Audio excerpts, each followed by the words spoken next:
Bonjour à toi, bienvenue à ce message lumière de la famille Myriam Bethléem en ce lundi 19 juin. Nous recevons aujourd'hui dans l'évangile de la messe un texte qui a le potentiel de beaucoup nous déranger.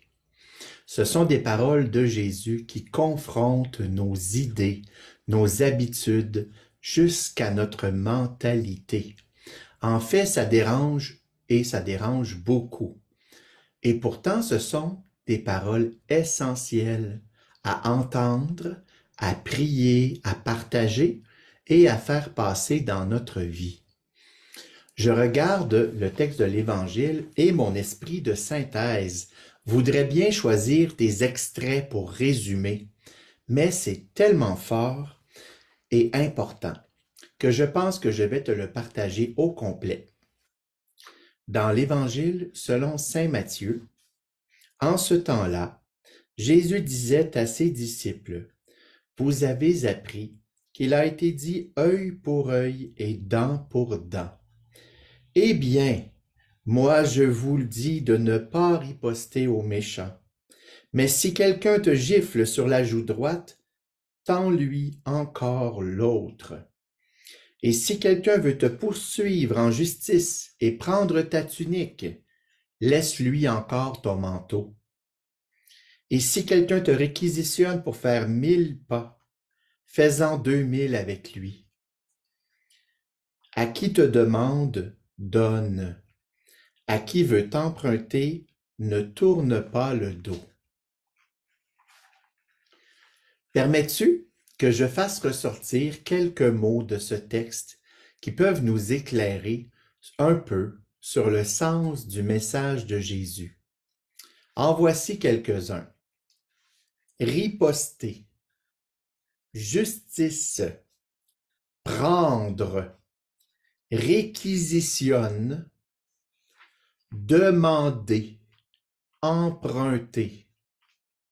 Quand on regarde ces mots, on n'a aucune difficulté à les imaginer dans la bouche des avocats ou des comptables. On parle de loi, de calcul. Il faut se rappeler à qui Jésus s'adressait à ce moment-là pour mieux comprendre la parole, et aussi à qui il veut encore parler aujourd'hui, c'est-à-dire à ceux que Jésus a appelés comme disciples à sa suite. Je pense que Jésus veut nous rappeler, à nous qui sommes ses disciples, que les pensées de Dieu ne sont pas des pensées humaines, que la façon divine d'exercer la justice est souvent très différente de la nôtre, que sa façon de distribuer sa grâce, sa miséricorde, cette façon ne ressemble pas à notre façon de calculer le dû de chacun. Il suffit de regarder un peu notre monde actuel pour s'apercevoir que la notion de pardon, de réhabilitation est en train de disparaître de notre système pénal. On voit aussi toutes ces disputes familiales autour du partage de l'héritage à la mort des parents. Non, la façon de calculer de Dieu n'est pas la nôtre. J'ai vécu l'an dernier un petit événement où Jésus est passé par une source inattendue pour me ramener à sa mentalité à lui.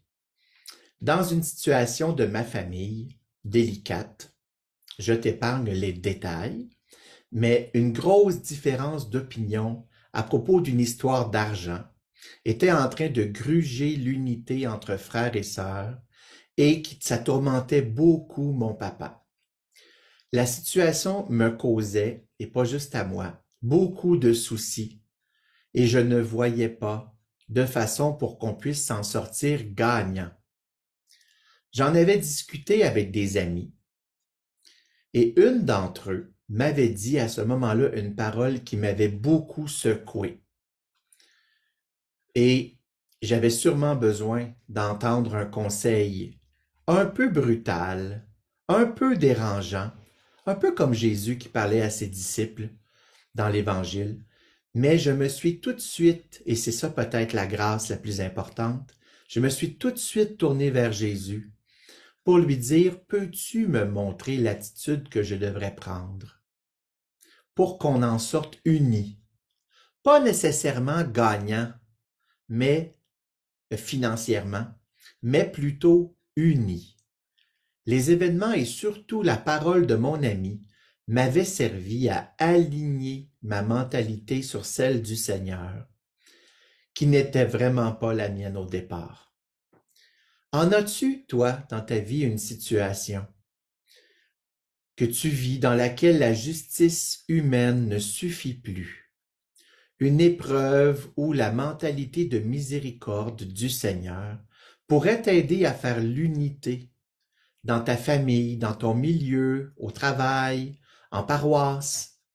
Prenons quelques minutes, veux-tu, avec Jésus pour lui en parler et qu'il nous aide par le don de son Esprit Saint à faire la lecture de la situation à la lumière des valeurs de l'Évangile. Alors, bon cœur à cœur avec Jésus. Au revoir et à bientôt.